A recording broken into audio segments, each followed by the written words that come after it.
un profit. Parce que c'est ce que nous enseigne l'Évangile. Et à partir de ce moment, personnellement, avec mon épouse, j'ai commencé à prier pour lui, pour sa femme et pour cette famille. Et je vous assure que le Seigneur parle. Et je crois hier ou avant-hier en discutant avec Joseph, je lui disais, je pense que le Seigneur, après près de 20 ans, te ramène au Gabon avec ton épouse et votre fils Siloé. Et s'il permet que la famille se rassemble, c'est qu'il y a une bonne raison. Parce qu'il n'existe pas de hasard avec le Seigneur. Et pour moi, son passage, leur passage, c'est comme un son de cloche. C'est comme pour réveiller ceux qui dorment encore dans leur position de péché. Pour ceux qui ont une double vie. Je l'ai dit tantôt, il y a eu beaucoup d'interpellations. Mais il y a un terme dans la Bible, dans la parole du Seigneur que j'aime plus que tout. C'est la vérité. En général, lorsqu'on va entre frères, entre sœurs, entre chrétiens ou dans les assemblées, c'est là où souvent il y a un nœud. C'est la vérité, dire la vérité aux gens, en face. Peu importe ce qu'on va penser.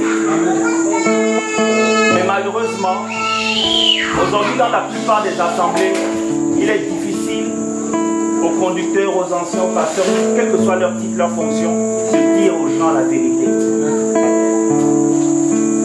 Papa, maman, neveu, nièce,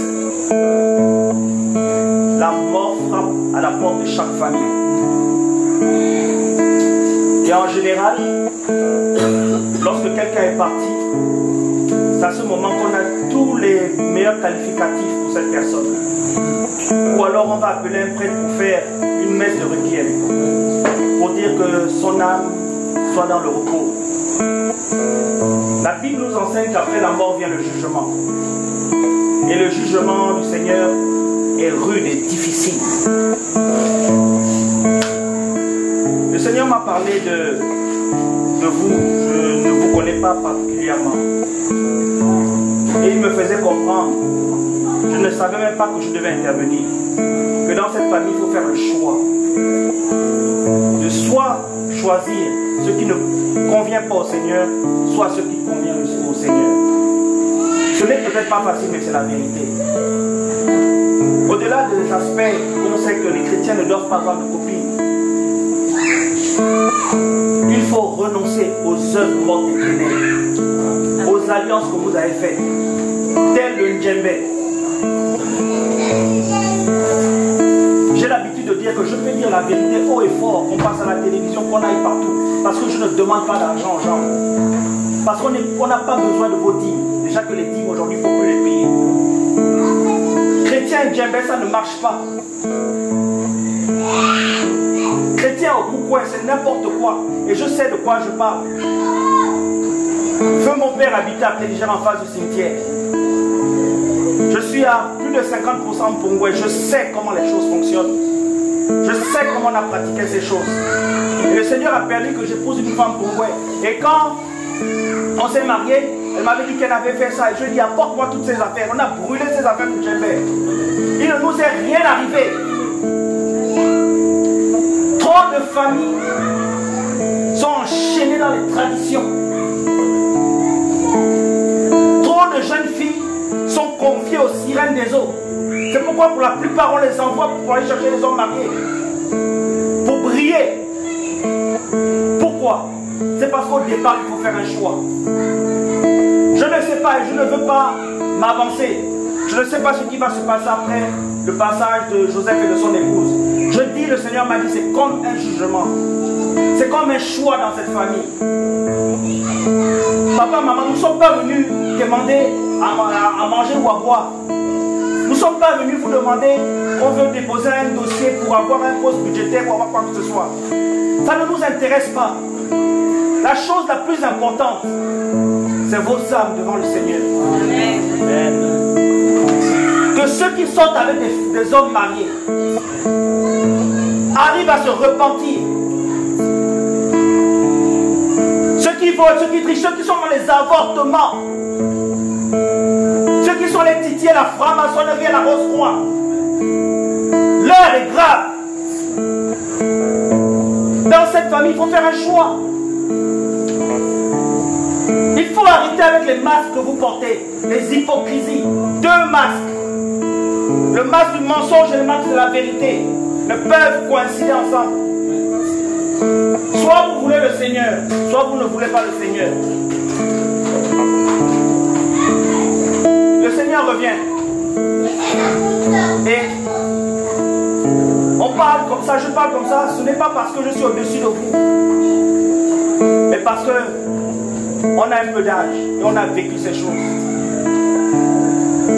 Et comme je le disais, je sais de quoi je parle. Je sais de quoi je parle. Les femmes qui trompent leur mari, il faut aller vous repentir, aller demander pardon à vos maris. Les femmes qui ont fait des enfants et qui les ont attribués à d'autres hommes. Si vous mourrez ainsi, c'est l'enfer, peu importe le nombre de chapelets que vous allez faire. Je vous assure. L'évangile, ce n'est pas de la blague. Si on vous a dit qu'il faut accepter d'être chrétien et que vous aurez les visas, vous aurez le mariage et autres, ça ce n'est rien. Les francs-maçons ont les visas. Ils ont les grands postes. Ils voyagent, ils ont de l'argent. Ça ne change rien. Le ciel, le Seigneur existe. N'avez-vous pas entendu les scandales dans la nation? N'avez-vous pas entendu qu'il y a des hommes qui sont réputés avoir une bonne carrière et qui par derrière vont violer les enfants? Tout ce qui sort dans la nation là, c'est pourquoi le Gabon est interpellé depuis plusieurs années. Revenez à votre Créateur. Certains se disent, mais il n'a pas peur. Non, on n'a pas peur. Pourquoi? Parce que, à cause de ce message de vérité, parce qu'on ne demande pas de l'argent. Pour ceux qui ne le savent pas, il y a des gens d'en haut qui appellent. On a besoin de prière. Des gens que vous ne pouvez pas imaginer. Et ils ont compris que la majorité des pasteurs, ceux qui ont pignon sur rue à Libreville, sont derrière l'argent, le matériel. Ils ne veulent pas travailler. Prennent l'argent des frères et des sœurs, achètent des costumes de cravate. Et quand on arrive, on dit non, ce sont des bishops, des archibishops. Aucun homme ne sauvera un autre homme. Aucun titre pasteur, apôtre, peu importe le titre, qu'il prie que les gens tombent, ça ne sauve pas. Amen. Je vous assure. Et je crois que chacun le reconnaît dans son cœur. Il y a un moment, on a une apparence extérieure quand les gens nous regardent. Et lorsqu'on se retrouve seul, on se sent misérable. On pleure. On dit, Seigneur, j'ai encore fait ça. Je suis encore tombé dans ça. Et pourtant, je dis, je ne voulais pas. Mais dès qu'on est devant les gens, on met un autre visage. Les apparences sont trompeuses.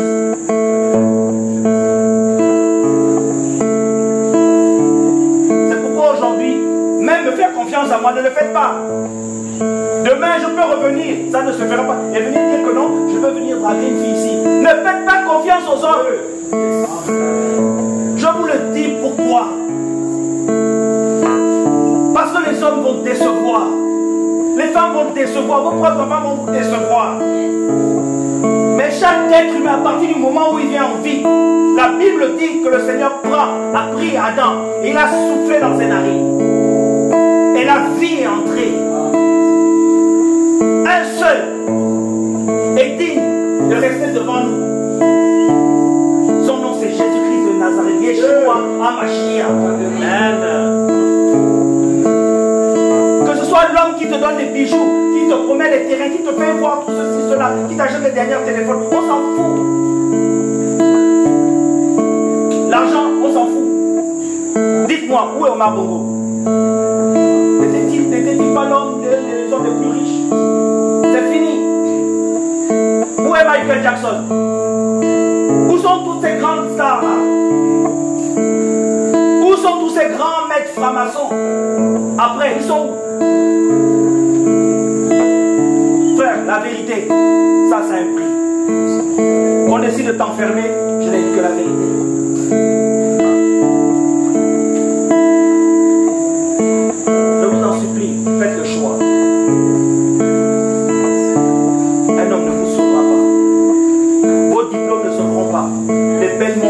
voitures, les beaux parfums là, rien du tout. L'arrogance, la hauteur, parce que j'ai master 2, on s'en fout. C'est cette vérité-là que les hommes n'aiment pas entendre. Prenez, brûlez tout ce qui concerne le djembé, brûlez tout ce qui concerne le pourquoi, prenez, on connaît tout ça. Il n'y a rien, mensonge sur mensonge. Les familles sont ancrées, sont enfermées dans des prisons parce que les parents ont fait des pactes et ils ne sont jamais revenus pour demander publiquement devant la famille pardon. Et on trouve des enfants qui sont malades mentaux, on se pose la question, on allait chez les marabouts, chez les marabouts, qu'est-ce qui s'est passé? Repartir à la racine. Le Seigneur revient. Qui sera sauvé? Est-ce que moi je serai sauvé? Est-ce que ceux qui sont passés avant seront sauvés? Personne ne sait. Chacun se bat chaque jour pour son salut. Chaque nuit pour son salut. Un bâtiment, c'est à l'intérieur. Quand j'arrive, oui, je deviens chrétien, c'est le mensonge. Et dès que je sors, je retourne dans la cigarette. Je retourne dans l'alcool. Je reprends mon téléphone pour envoyer un WhatsApp ou des images pornographiques et autres. Après on dit non, je connais Jésus. Quand on est cantique, on connaît toutes les paroles. On connaît toutes les paroles. Mais le fond du cœur est pourri.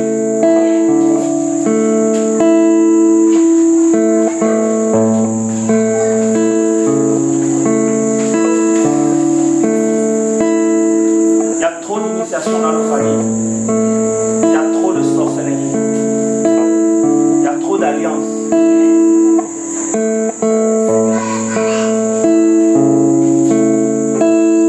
Faire la paix avec le Seigneur, pas avec un homme. Certains diront, oh, il ne faut pas suivre, raconte n'importe quoi, tout ça. Oui. Mais un jour, quand le cœur commence à s'arrêter de battre, on cherche des solutions. Et s'il est trop tard, c'est fini. Après la mort, vient le jugement. Après la mort, vient le jugement. Après la mort, c'est le jugement. Il n'y a plus rien. Même si tu as le cercueil de 1 million, 2 millions. Même si on amène des 10, quinzaines de chorales pour chanter, il n'y a plus rien. C'est fini.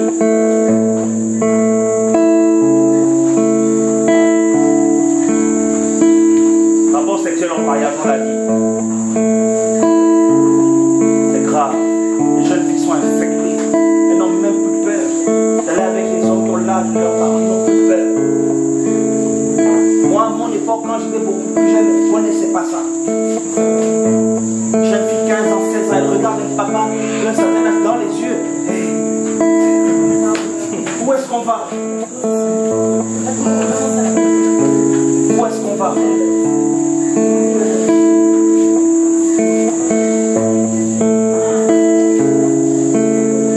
Faites le choix. Demandez pardon au Seigneur pour les enfants que vous avez tués.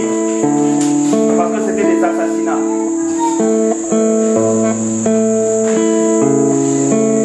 Et en parlant, je ne vous condamne pas. Moi-même, je l'avais fait. À plusieurs reprises. Et j'ai pleuré devant la face du Seigneur.